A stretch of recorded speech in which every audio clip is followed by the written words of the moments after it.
Hi guys, it's me. I will show you. Oh, that's haven't done that for a long time. Our journal page, and I don't like to work in journals. And what I found now after I decluttered my studio here, I found this moleskin journal I have for ages.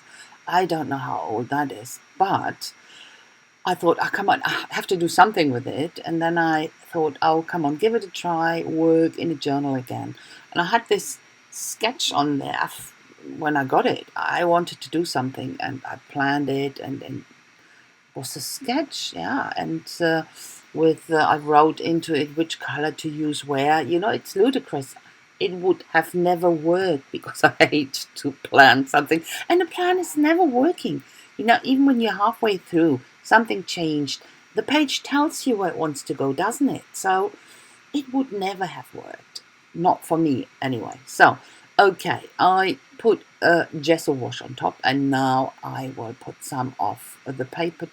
That's book paper. No, it's not a book. It's some printed paper. It's some printed paper. So, hallo ihr Lieben, zeige ich euch eine Seite, die ich in diesem Moleskin mache. Und zwar ich arbeite ja nicht gerne in Journals, ich bin lieber frei auf einer Seite und auf einer losen Seite, da bin ich einfach flexibler. Aber jetzt nachdem ich mein Studio hier reorganisiert habe, habe ich das Ding wiedergefunden. Das ist ewig alt.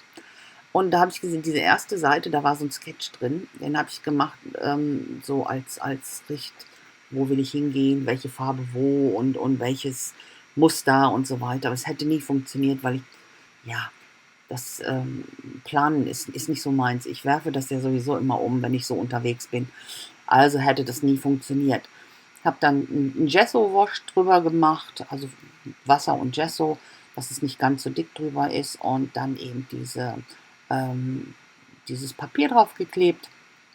Und dann fange ich an hier mit meinen Gelatos, die ich ja kürzlich jetzt wieder entdeckt habe.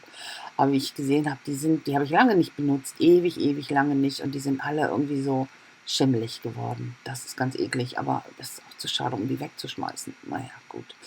Pack die hier drauf, und dann, das ist ja schön, Gesso und auch Medium, dieses Acrylmedium drunter. Das lässt sich jetzt sehr schön verwischen. Ich habe so ein bisschen Wasser hier auf der Kraftmatte, dabbe meinen Finger da immer rein und gehe dann drüber und verblende das. I put this gelatos on top here, different colors, and I haven't used them for ages. I recently rediscovered them,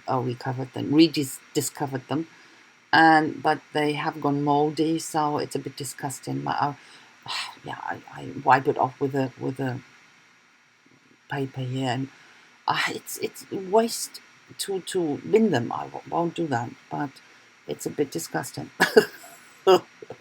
So I blend that here with water in my fingers, because you have a lot of media on the bottom, so it's quite good. I can really nicely blend that with a bit of water on my finger. So on top of that, the gelatos are water soluble, and to make them permanent, I go over with some gesso. Of course, it will get pastel-y, but it doesn't matter. I was fine with that. But I take my baby wipe here just to get my words here visible again. I wanted them to shine through, definitely. Ich habe dann hier auf die Gelatos Gesso gepackt. Die werden ja pastellig dadurch, aber das war okay für mich, weil die Gelatos sind ja nicht permanent, die sind ja wasserlöslich, und wenn dann Gesso drüber ist, werden die permanent. Das ist das Gute, weil ich will natürlich weiterarbeiten. Erst noch kommt eine Schicht Gelatos drauf, zwar nur in Orange, und dann gehe ich wieder hier, wie ihr seht, mit wasserverdünntem Gesso drüber, einfach eine ganz dünne Schicht. Natürlich verändert sich dadurch der Auftrag, ganz klar, aber das ist okay. Ich arbeite hier einfach Schicht für Schicht und Layer für Layer. Und ich werde immer ein bisschen wegputzen, einfach um auch wieder das Papier im Hintergrund sichtbar zu machen. This layer of orange here, I used a watered down gesso layer, and I go over again with a baby wipe just to get the words back. I wanted them to have them visible, and a bit of distress here and there. And then I use a bright red gelato as my last layer, and I won't go over with gesso. I will use acrylic medium because I wanted to keep this bright red. Ich habe dann hier jetzt mit dem wirklich strahlenden Rot bin ich drüber gegangen und das will ich auch behalten. Das heißt, ich gehe jetzt nicht mehr mit Gesso drüber, sondern benutze hier ein Acrylic, das ist ein Varnish, das ist ein flüssiges Varnish. Dann verändert sich die Farbe nicht. Ich wollte das auch nicht, dass das sehr verschmiert, deswegen gehe ich sehr vorsichtig drüber, immer möglichst in eine Reihe oder in eine Richtung, dass das nicht verschmiert. Und wenn das dann trocken ist, kannst du weitermachen. Dann ist das alles permanent und wasserfest.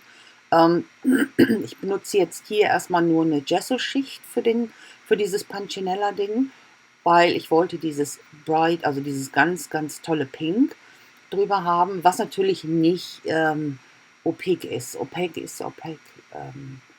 Wie gesagt, blickdicht ist oder ja, ihr wisst, was ich meine. Das ist ein bisschen durchscheinend. Also erstmal eine schöne Schicht weißes Gesso und dann mache ich das Pink darüber. Und dann leuchtet das auch richtig schön. Yeah. So I wanted to use this pink through the Punchinella, but of course it's not opaque, and that's why I put first a layer of gesso down, and on top of that, after that dried, I use the bright pink, and that makes it much, much brighter. So at this point in time, I told you I never planned that, and I didn't know where it will go, but at this point of time, the page told me, look, I want to be a sea theme, maritime theme, again, yeah, again. But that's in my system at the moment. I'm so much into that. Oh, I need to move to the sea so very much. So fed up with the mountains here, but okay. Yeah, so I used this lighthouse stamp, and I think, as maritime theme, why do we have to use blues and stuff like that? My sea's red, and I quite like that, so it doesn't matter. Weißt du, an diesem Punkt hatte ich dann irgendwie, ich arbeite hier Schritt für Schritt und es ist einfach so, dass irgendwann sagte die Seite, was sie sein will. Und in diesem Fall wollte die Seite ein Meeresthema sein. Mal wieder. Ja, ich weiß, aber das bin ich nun mal. Ich muss unbedingt ans Meer ziehen. Ich bin ein bisschen genervt hier von den ganzen Bergen, aber gut. Ja. So, und dann war das mit dem Stempel, der war so abrupt zu Ende da, die Kante, da habe ich dann noch mal ein bisschen von der Ecke genommen und dazu gestempelt. Und dann wollte ich eigentlich noch ein bisschen mehr haben und ein bisschen Landschaft da mit den Palmen, fand ich irgendwie schön. Das kommt noch drauf. Auch erst wieder Gesso drunter und dann die Farbe, einfach um es besser deckend zu haben. I wanted to have a bit of a landscape on it as well, and that's why I use this stencil here with the palms, and again use gesso as the first layer just to get it a good coverage for the colors, otherwise they're translucent, they're not really opaque, so that's why it's always better to use gesso on top when you're working on paint. Then it's always better to do that. So using brown and greens here, you can see that it's not rocket science, just through the stencil. And I will go around this pattern slide when it's dry with a marker just to define it a bit more. But now I will put just some gesso into the lighthouse because the background is showing through and I don't want that. So first gesso, and afterwards I put a bit of Titan Buff on top. Just Titan Buff. I'm not colorizing it anymore. I want to look that a bit like the old one, distressed old lighthouse. Ich habe dann hier Leuchtturm. Den Leuchtturm habe ich erst ein weißes Gesso ein bisschen reingepackt. Einfach, ich will den jetzt nicht bunt haben. Das wollte ich nicht. Ich wollte ihn ein bisschen alt und üselig aussehen lassen. Das heißt, da gehe ich gleich noch mit Titan Buff. Das ist so ein Off-White. Und Das passt ganz gut dazu, finde ich. Genau wie beim Haus, kommt noch ein bisschen braun hier und da, aber eben nicht mehr großartig viel Farbe. Ich habe so viel Farbe auf der Seite, das Rot und das Pink, dass es reicht. Da braucht nicht noch ein Farbtupfer hier und dahin. Das wäre dann zu viel. Ist einfach zu überwältigend, finde ich. Dann hier ist das Titan Buff, das ich benutze. Das denke ich mal, es passt richtig gut, finde ich, weil das fügt sich so ein im Hintergrund. Und was mir nicht gefallen hat, war, dass da diese Wolken und ja, und auf der anderen Seite auch diese, fand ich irgendwie blöd, weil die hören da auf und das gefiel mir nicht. Also wieder weißes Gesso drüber und dann gehe ich mit so einem Olivgrün, einfach so ein bisschen wie der Hintergrund. Und das verdeckt es ganz gut, muss ich sagen. Hat gut funktioniert. You know, I didn't like these clouds right and left of the lighthouse. It was just stopping at some stage, so it looked pretty weird that, yeah, they were hanging around there. So that's why I put some gesso on top first to cover it nicely, and I used some sort of olive green, and it matched the background quite good. Bit of dark green here for shading. Und dann hier noch ein bisschen dunkles Grün zum Schattieren, aber das war schon. Ich denke, das ist schon ganz gut gelungen. So, jetzt nehme ich hier so ein Stempel zum, ja, für die Seiten hier.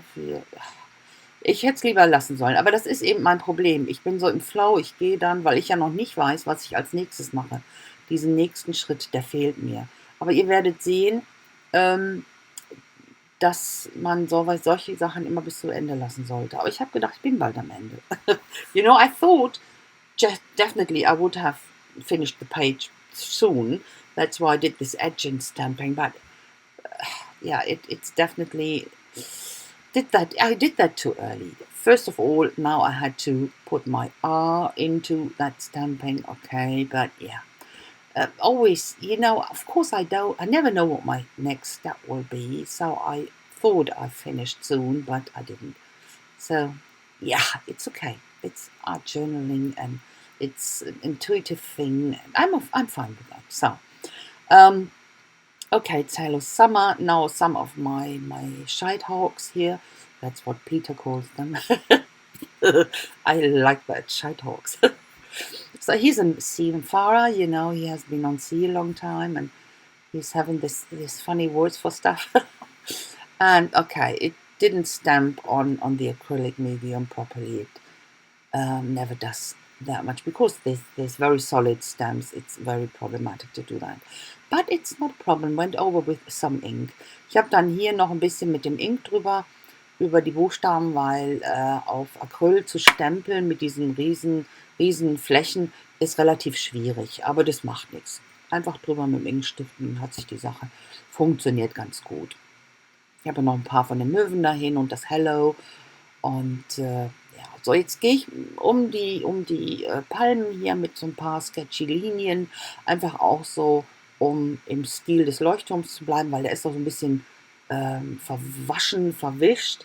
Deswegen wollte ich auch nicht so genaue Linien haben bei den Palmen. Und dann mache ich so ein paar Splatter hier. Aber irgendwie habe ich gedacht, ach, da fehlt was. Mir fehlte was im Vordergrund.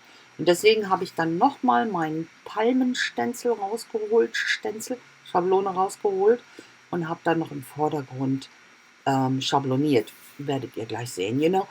Just sketch some sketchy lines here around the palm trees because, you know, the lighthouse stamp was a bit blurry and I wanted to have it in the same sort of way, not in a very crisp lines.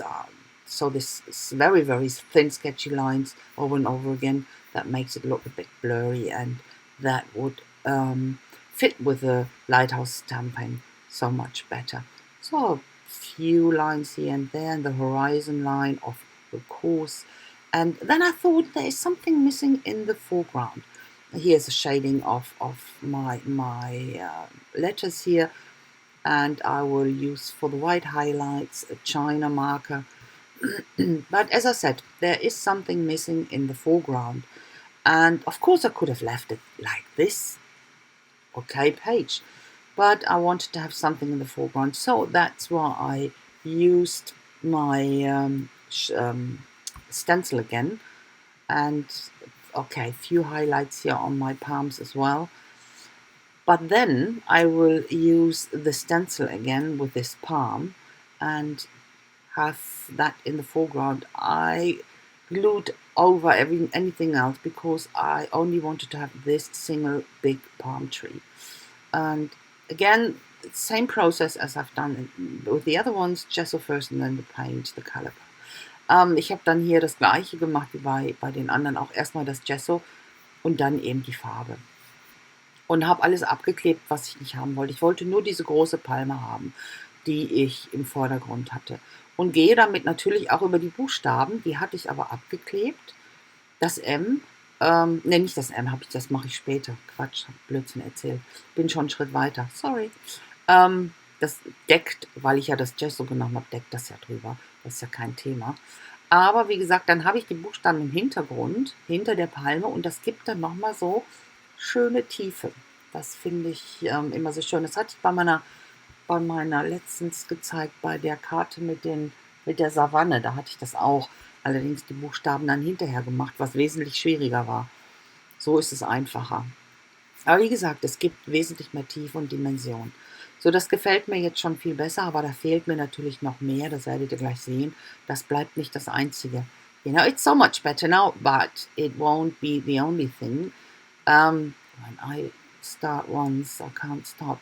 So I'm covering up the M here because I wanted to have something else here, and it should be, I wanted to use the sailing boat, but the sailing boat, I wanted the sailing boat to be behind my letters, so to get even more dimension, you know, with a palm tree in the foreground and then the little sailing boat in the background. It will give you really a lot of depth and really like that. Same procedure, gesso, paint on top. And it will be white paint then, of course. Ich habe dann das M abgeklebt und dadurch ist natürlich jetzt das Segelboot im Hintergrund.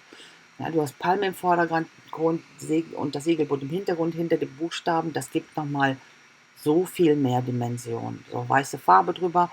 Und jetzt arbeite ich mit meinen Pitpens hier, einfach um die Segel ein bisschen farblich zu verändern. Aber da mache ich nicht ganz so viel, einfach nur ein paar Streifen hier und da. Und das war es dann, weil ich wollte einfach auch diesen weißen Akzent haben in dem Bild. You know, I'm not doing a lot more to the sailing boat, just this tiny bit of blue, because I wanted to have this white accent in that middle of that page, just, yeah, to have a white highlight.